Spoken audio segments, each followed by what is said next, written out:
প্রথম বিশ্ব টেস্ট চ্যাম্পিয়নশিপের ফাইনালে নিউজিল্যান্ডের কাছে হারতে হয়েছিল ভারতকে। তারও বহু বছর আগে ২০০০ সালের চ্যাম্পিয়ন্স ট্রফি ফাইনালে কিউইদের কাছে হেরেছিল তারা। এই দুটি হারের বদলা নিয়ে ফেলল রোহিত শর্মারা। রবিবার চ্যাম্পিয়ন্স ট্রফিতে চ্যাম্পিয়নশিপের ম্যাচে শোধ তোলার মোক্ষম সুযোগ হাতছাড়া করেনি তারা। দুবাই আন্তর্জাতিক স্টেডিয়ামে স্নায়ুচাপ ধরে রেখে ফাইনালে কিউইদের ৪ উইকেট হারিয়ে চ্যাম্পিয়ন্স হয়েছে ভারত। টি-20 বিশ্বকাপের পর ৯ মাসের মধ্যে দ্বিতীয় আইসিসি ইভেন্টের ট্রফি জিতল মেন ইন ব্লুরা। ২০২৩ সালে ওয়ানডে বিশ্বকাপে শিরোপা জিততে না পারার আক্ষেপও যেন ঘুচল।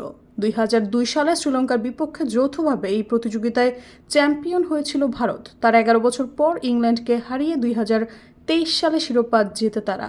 এবার এক যুগ পর তারা হাতে নিল তৃতীয় ট্রফি। সৈয়দা ফারিয়া, সমযুগ।